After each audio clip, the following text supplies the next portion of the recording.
The feeling that I've had personally, just to share, is it's like it's 1944, and you get a call from Robert Oppenheimer inside this thing called the Manhattan Project. You have no idea what that is. And he says, the world is about to change in a fundamental way. Except the way it's about to change, it's not being deployed in a safe and responsible way. It's being deployed in a very dangerous way. 50% of AI researchers believe there's a 10% or greater chance that humans go extinct from our inability to control AI.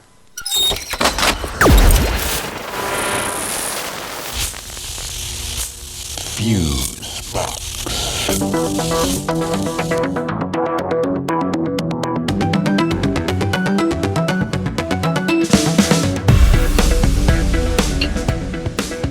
Okay, this is Fusebox number 236.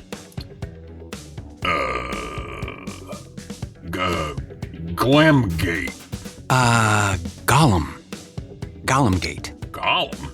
Well, I think there's a letter or 9 missing then, because this looks... Yeah, it's a tech acronym, Mr. Keynes, always pronounced in some familiar, only if known way. Well, shouldn't there be a 7 in there then?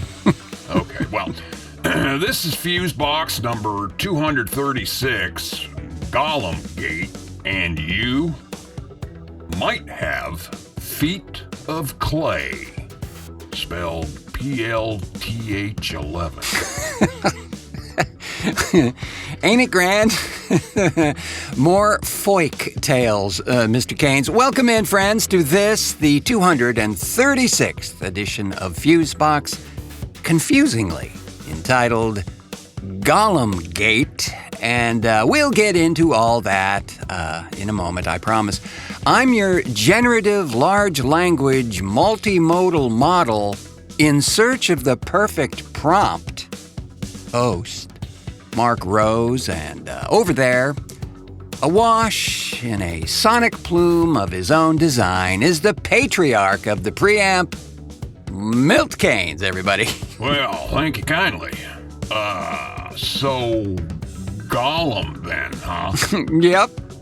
Name based on that reanimated statue from Jewish folklore. Wow. Well, didn't that thing kind of like take revenge out on whomever it was sent to?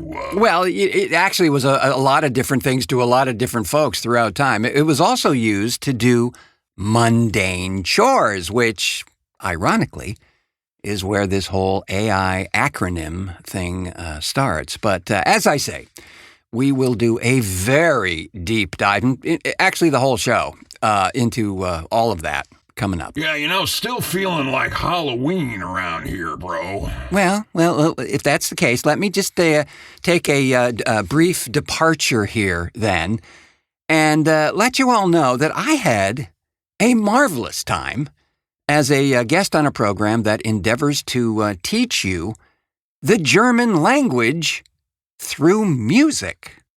Huh? Yes, sir. Yes, sir. The gal who uses the alias of Paisley is the host of this program, and she has a remarkably clever way of teaching German. She finds a music video, something fitting an occasion, or perhaps maybe it aligns with the guest that she has on the show, and then proceeds to go through the lyrics of the song in both German and English, and then has the guest, or guests, as it was in my case, read the English versions, breaking down all the nouns and the adjectives and so on. It's very effective. Wow. And your head didn't explode? No. It actually was quite fun. Of course, I didn't have to speak any German. I would have surely mangled it horribly, but if you have a desire to learn it, this is a really fun way to do it. And we'll link to Paisley's Spotify-based show in the show description. It's called Learning German Through Music. Very concrete. Yeah, I don't know if I would want to learn German, I might break something or get like an upper palate infection or some shit. Well, it's a complicated language for sure. I mean, just hearing her say the words that I'm reading along with was a wondrous thing. So check it out if so inclined, as I say. And there is a link in the show description. When we return, a very, very deep dive into what documentary filmmakers Tristan Harris and Asia Raskin call the AI dilemma. And it's an earful, folks. So, stay with us, aren't we? He may produce results he didn't ask for.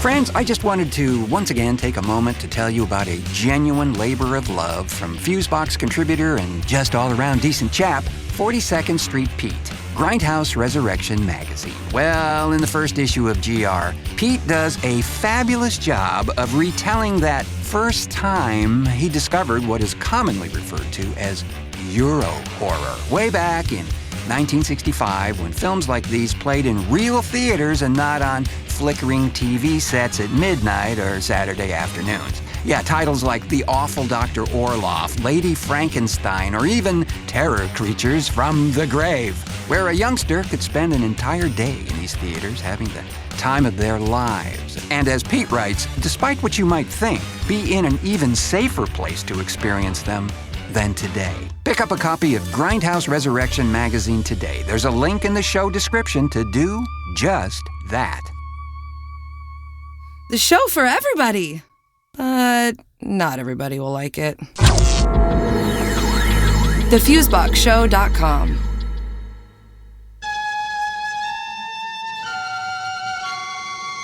Tragic Journals.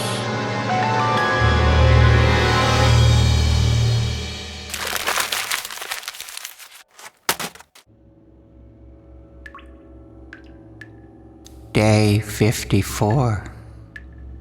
It was really quite a lovely day until the chewing began again. Ow. Ow. Ow.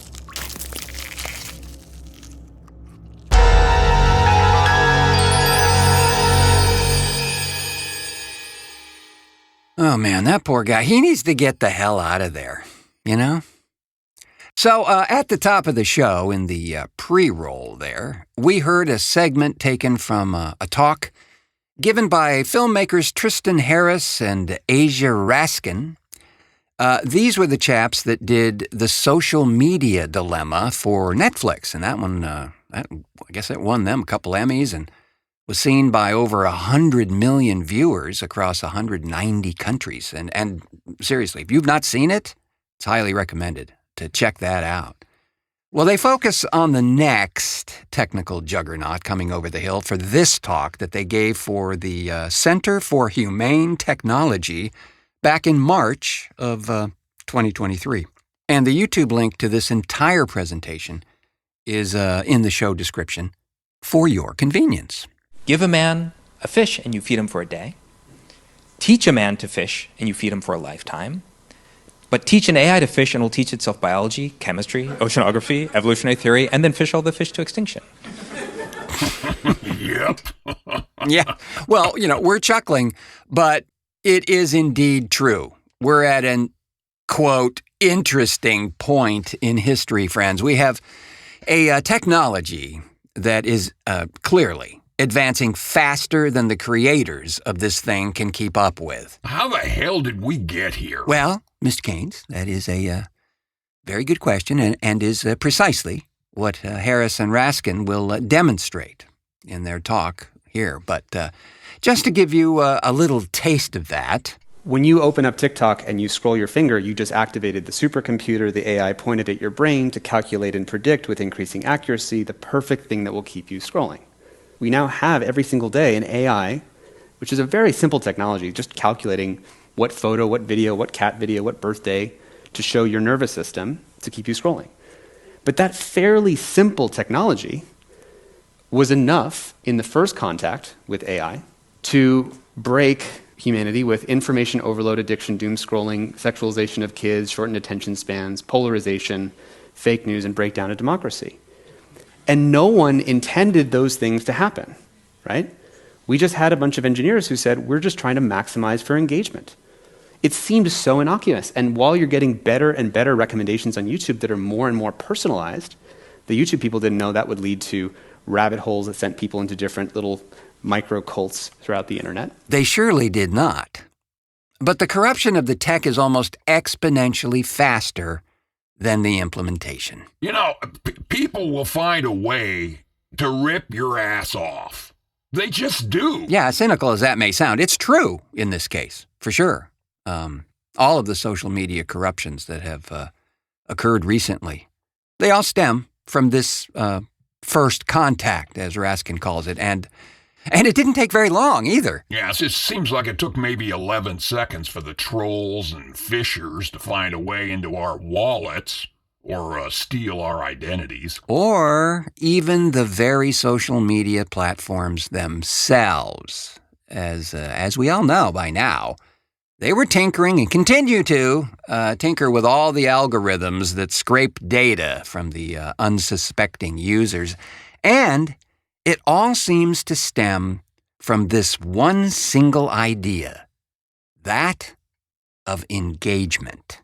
And it's important to note that maximize engagement actually, it rewrote the rules of every aspect of our society because it took these other core aspects of our society into its tentacles and took them hostage. So now children's identity is held hostage by if you're 18 years old and you don't have a Snapchat account or an Instagram account, you don't exist, right? It has held that hostage. You are socially excluded if you don't do that. Media and journalism don't happen or can't exist outside of being on Twitter and being able to promote yourself on Twitter.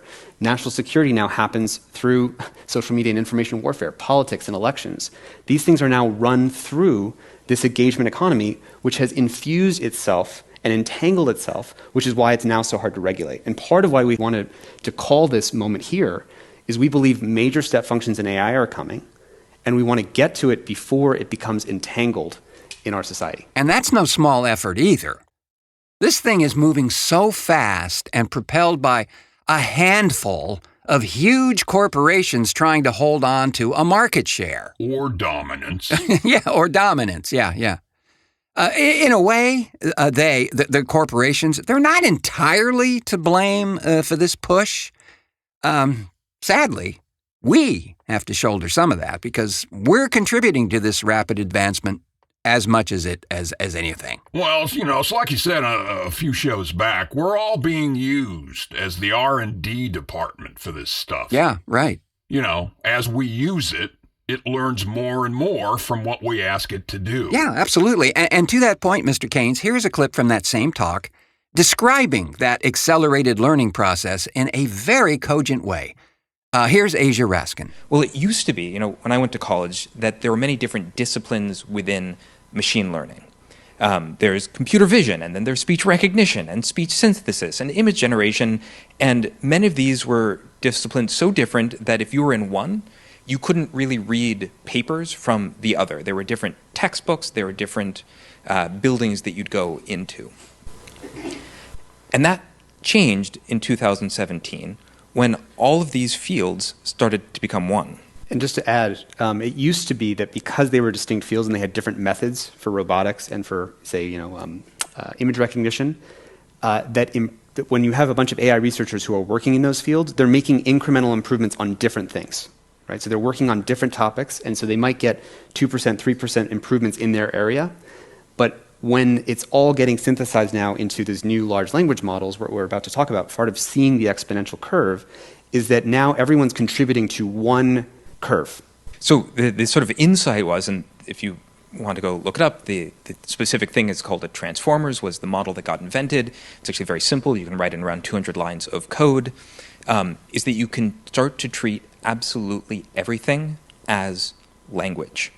So, you would take like the text of the internet, the way these things are trained is that you would sort of take a sentence, remove some words, try to predict those words, or predict the words that come next. But it turns out you don't just have to do that with text. This works for almost anything.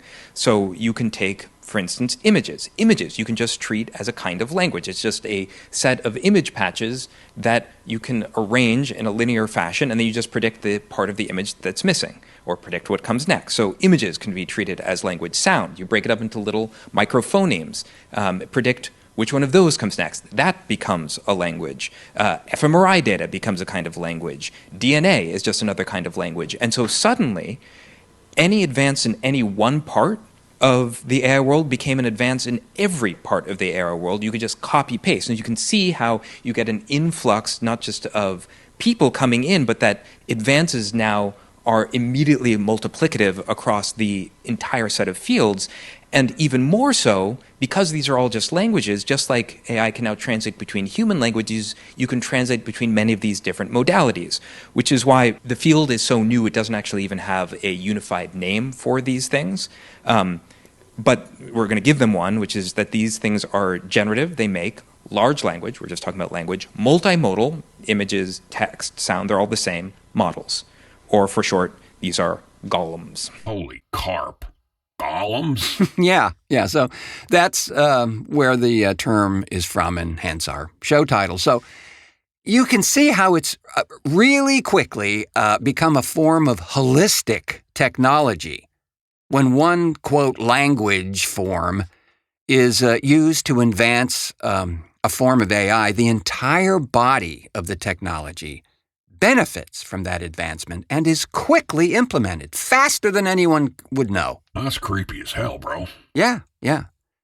Now, again, to be fair, we have to also say that when these advances occur, sometimes they're in areas of science and medical research. Now, that's helping to combat illness and the like. Or like Asia here, he's working on an AI tool that facilitates communication between people and animals. Oh.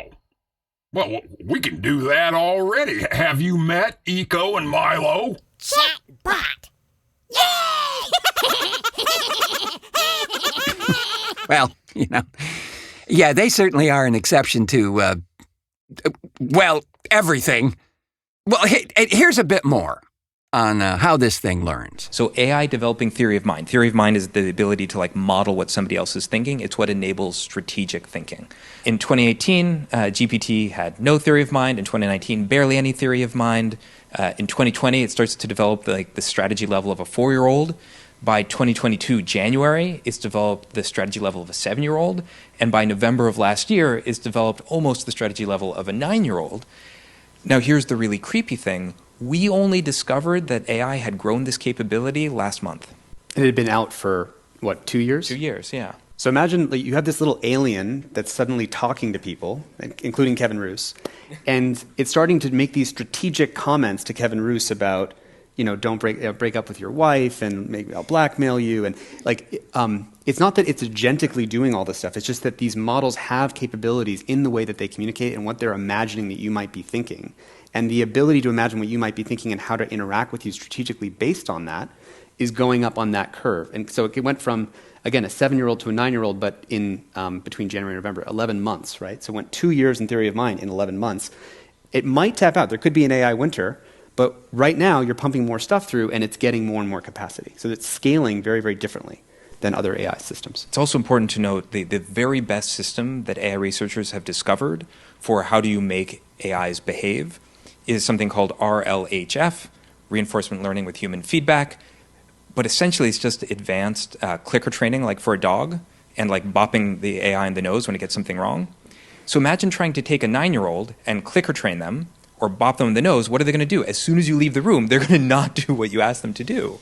And that's the same thing here, right? We know how to help AIs align in short-term things, but we have no idea. There's no research on how to make them align in a longer-term sense. Yes, but also, in terms of this learning model, there was another little side effect that was perplexing to researchers, to say the least. This was only discovered, I believe, last week now, that golems are have silently taught themselves research-grade chemistry. So if you go and play with ChatGPT right now, it turns out it is better at doing research chemistry than many of the AIs that were specifically trained for doing research chemistry.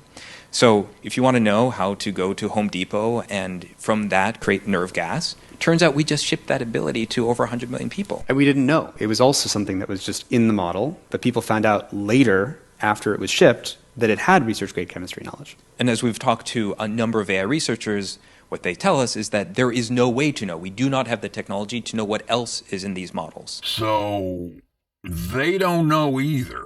That's comforting. Isn't it, though? So they really, at this point, have no idea where this thing could branch out to. Tools that were made to do a certain function using the same technology are now outdated by the same technology as it grows its potentials. Well, sadly, here's another troubling effect of this recent AI expansion, another one that no one could foresee, really. But just to name it explicitly, this is the year that all content-based verification breaks. Just does not work, and none of our institutions are yet able to, they haven't thought about it. They're not able to stand up to it. So we tried this example, state ID. Generate me lots of state IDs. Yeah, think of that. In that segment of the talk, Raskin had a slide that showed dozens of state IDs generated instantaneously from a single prompt. Show state IDs. We're pooched, bro. Well, we will talk about some of the good ideas to curtail this growth, but before we do, one more observation here from Tristan Harris on the idea that the 2024 election may be the last one of its kind. We're talking about how a race dynamic between a handful of companies of these new Golem-class AIs are being pushed into the world as fast as possible. Right? We have Microsoft that is pushing ChatGPT into its products. And again, until we know how these things are safe, we haven't even solved the misalignment problem with social media. So in this first contact with social media, which we know those harms, going back, if only a relatively simple technology of social media with a relatively small misalignment with society could cause those things, second contact with AI that's not even optimizing for anything particularly, just the capacities and the capabilities that are being embedded and entrenched in society, enable automated exploitation of code and cyber weapons, exponential blackmail and revenge porn, automated fake religions that I can target the extremists in your population and give you automated, perfectly personalized narratives to make the extreme even more Antifa, even more QAnon, whatever thing that you happens to land in you. Exponential scams, reality collapse. These are the kinds of things that come from if you just deploy these capacities and these capabilities directly into society. So there, a deep fake of your favorite candidate could be made to do whatever the author wants. It honestly will create a form of chaos that we have yet to see. The January 6th insurrection is going to look like a quiet day in the country compared to the potentially lethal deceptions available here. But here are some logical and sensible recommendations in the face of all this. Because we have not fully integrated or deployed this stuff into everything just yet, even though it is moving incredibly fast. We can still choose which future that we want once we reckon with the facts of where these unregulated emergent capacities go. Part of why we did this is that we noticed that the media has not been covering this in a way that lets you see kind of the picture of the arms race. It's actually been one of our focuses is getting and helping media who help the world understand these issues not see them as chatbots or see it as just AI art, but seeing it as there's a systemic challenge where corporations are currently caught, not because they want to be, because they're caught in this arms race to deploy it and to get market dominance as fast as possible. And none of them can stop it on their own. It has to be some kind of negotiated agreement where we all collectively say, which future do we want? Just like nuclear de-escalation. And what we have heard when we asked all the top AI safety people that we know, and we've been on just like dozens and dozens and dozens of phone calls, is to selectively slow down the public deployment of these large language model AIs. This is not about stopping the research. This is not about not building AI. It's about slowing down the public deployment. And just like we do with drugs or with airplanes, where you do not just build an airplane and then just not test it, before you onboard people onto it, or you build drugs that have interaction effects with society that the people who made the drug couldn't have predicted, we can presume that systems that have capacities that the engineers don't even know what those capacities will be, we can presume that they're not necessarily safe until proven otherwise. We don't just shove them into products like Snapchat. And we can put the onus on the makers of AI rather than on the citizens to prove why they think that it's dangerous. Right? So a responsibility to look ahead here is crucial. Not a lot of that currently being done. The risk assessment folks are outnumbered 30 to 1 at present. Much, much, much more interest in carving out a piece of the pie for, as we were just saying, a dominant position than taking into account the consequences. Here's a couple more good suggestions from Asia Raskin. Two solutions that have been proposed to us are one, KYC, know your customer. So before you get access to a new model, you as a company have to know who you're giving it to.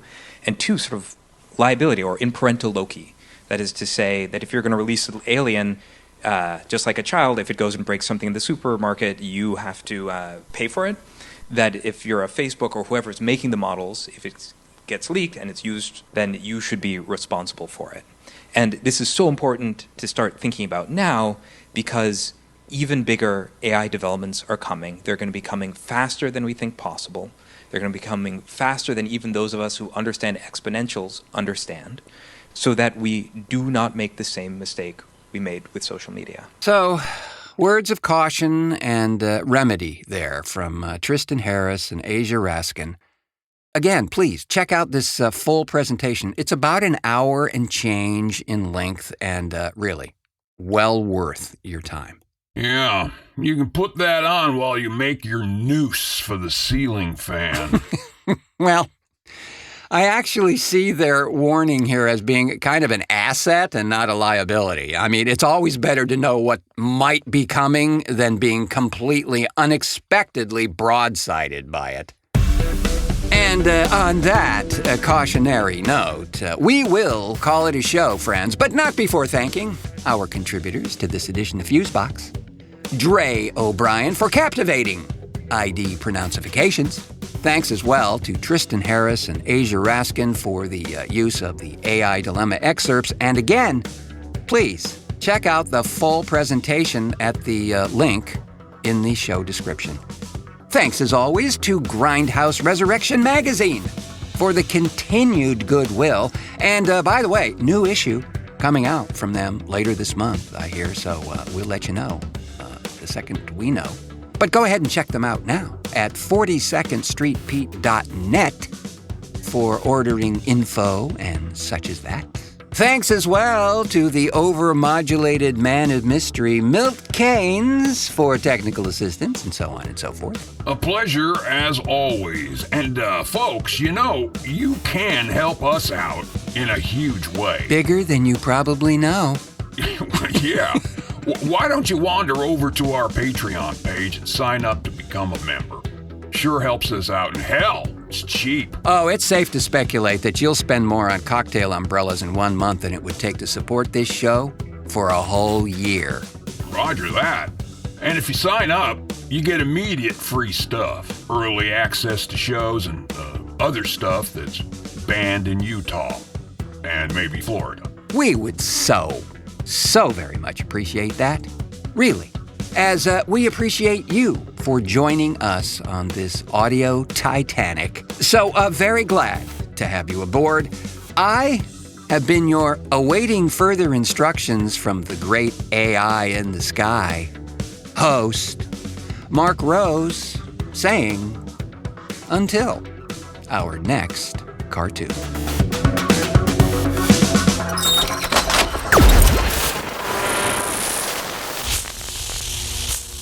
Fuse.